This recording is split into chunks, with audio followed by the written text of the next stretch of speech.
Jesse is home.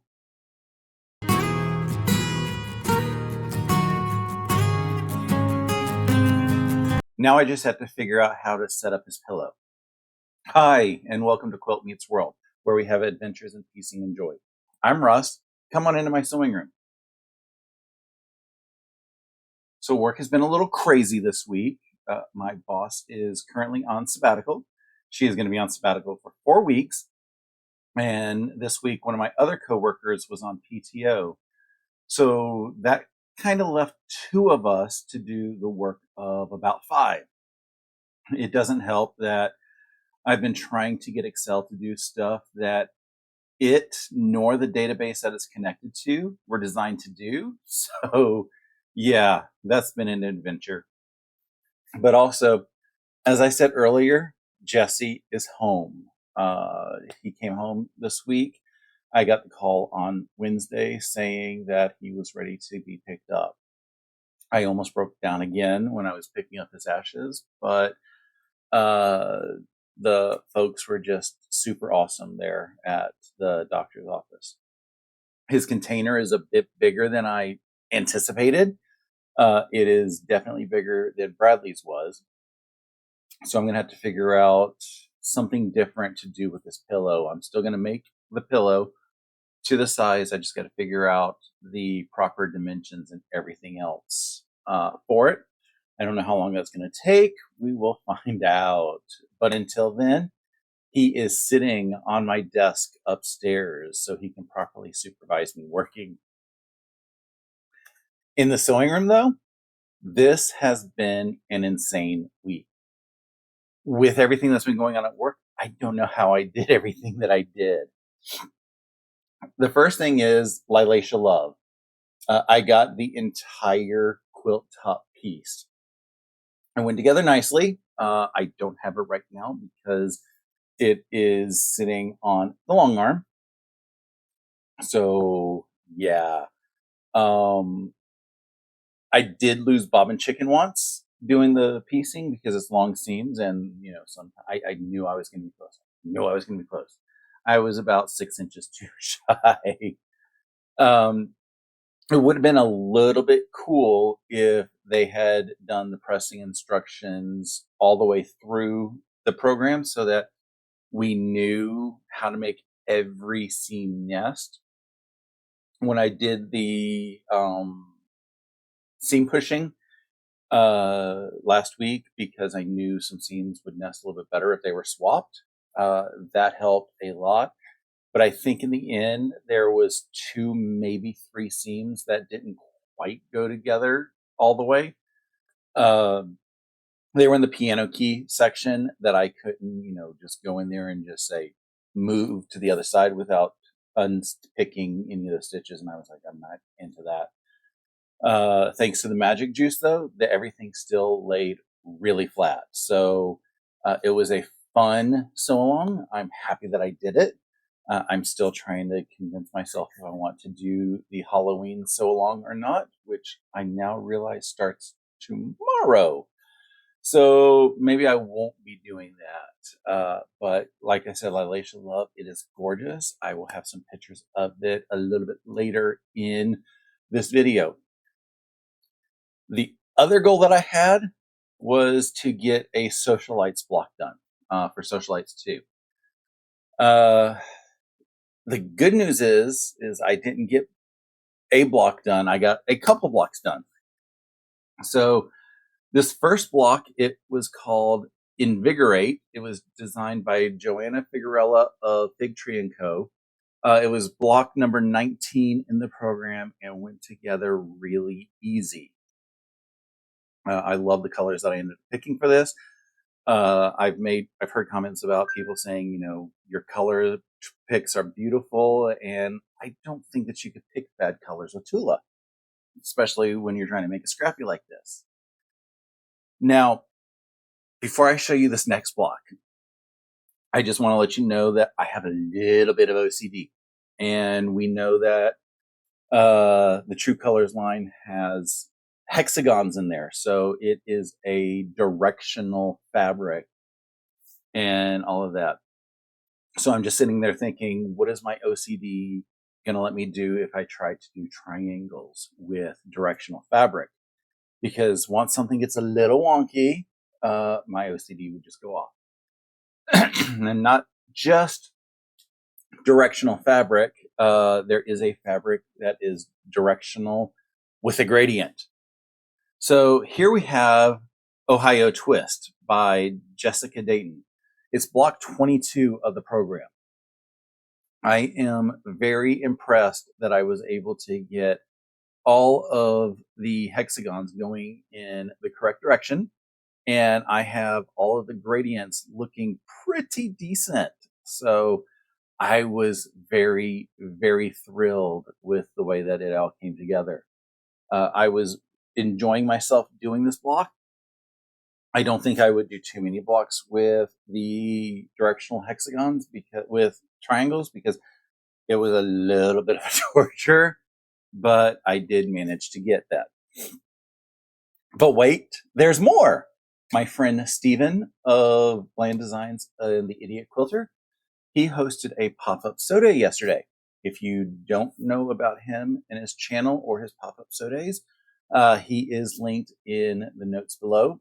I highly recommend, watching his videos and joining his pop-up soda days because they're free, awesome. They're not shown on YouTube, and you get to meet some really awesome folks. So block 13 in Sewcialites is called Innovate, and it was designed by Doug Lico of Antler Design Quilts, or Antler Quilt Designs. A snowballed half square triangle down here. It's not the first time that this is now shown up, and it was a lot of fun to do.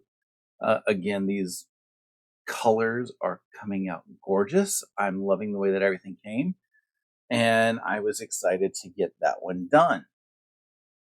And finally, block 16 was the Christmas Star by Corey Yoder of Coriander Quilts. It is the spiciest block in the entire pack, and I was dreading doing this one, but it came out gorgeous. And I made sure all the hexagons were going in the correct direction. So if you see they're going up and down here, and they're going up and down on the sides. So I made sure everything was going all the way through.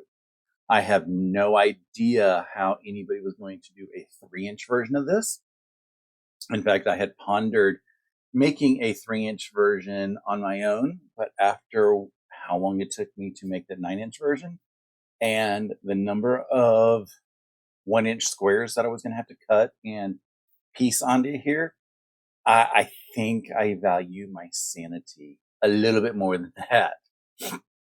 So that means I have all 24 blocks done for the program. I'm only a couple months behind, but that's okay.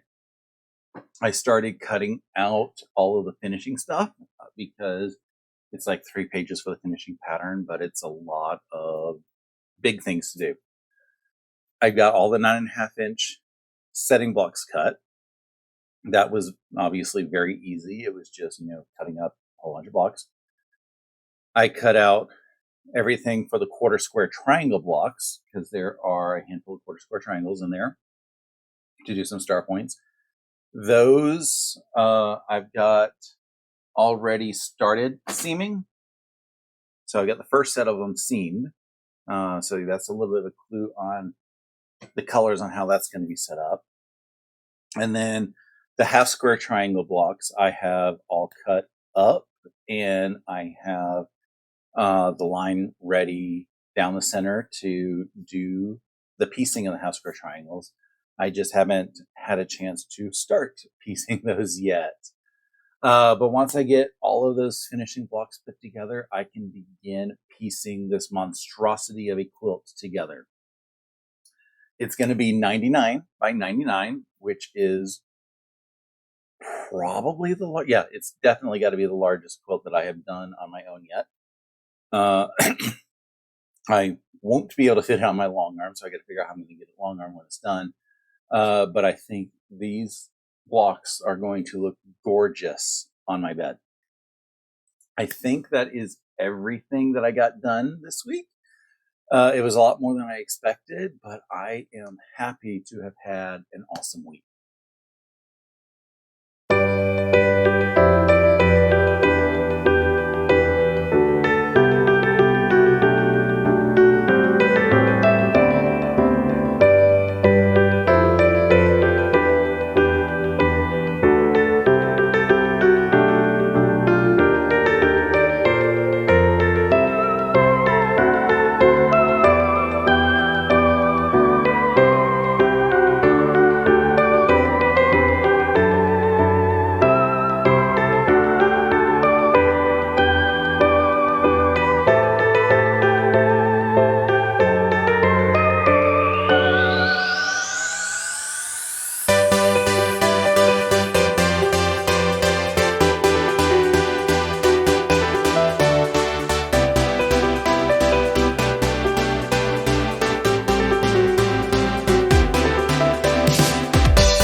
So, what am I going to work on this week? First thing, as I said, Lilacia Love is sitting on the long arm, so I want to get that stitched up. But for in here, the only thing that's left in my whip bucket that I can find right now is the graduation quilt. So starting to get those half square triangles pieced together. Those will go very fast once I get started. So I'm hoping next weekend, when I get a chance on Saturday to just sit here and chill, that I will be able to do those. I have binding on a quilt that I want to get done for show and tell this Saturday. So I will have that in my list. Hopefully I can get those done one of the evenings this weekend. But really, after seeing the workload that I had at work this week and knowing that, my boss is going to be out for another 3 weeks, I don't know how much I want to try to put on my boat here in the sewing room. Maybe next week with 3 of us in the office, I will be able to get into the sewing room a little bit more, but until I actually see how the workload is going to be with our forecast closing and everything, that's just going to be one of those things that I will look at and just shift as I know what's happening. I have 2 things that arrived this week that I was excited about. The first thing that I got was this gorgeous quilt kit that I ordered from my friend Stephanie Stitches Shop. I love everything from Camille Ross Kelly that I've seen, and this is definitely no different. I know there's going to be a sew along going on it in October for Breast Cancer Awareness Month. I don't think I will have a chance to start it then, but I will have it done at some point. My sister saw it and she said that she loves it. Not sure who's going to get it yet, but we will see.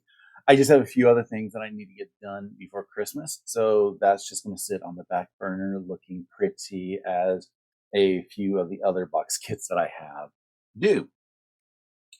The other thing that I was excited about getting is a CD.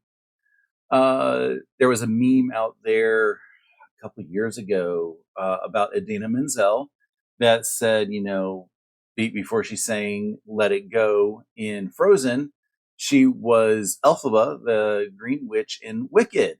And I kind of laughed because I knew back when she was flirting with a woman in Rubber in Rent. She has an awesome voice. And a couple months ago, she did a pre-order for her new CD. And it came in the mail finally. So it is called Drama Queen.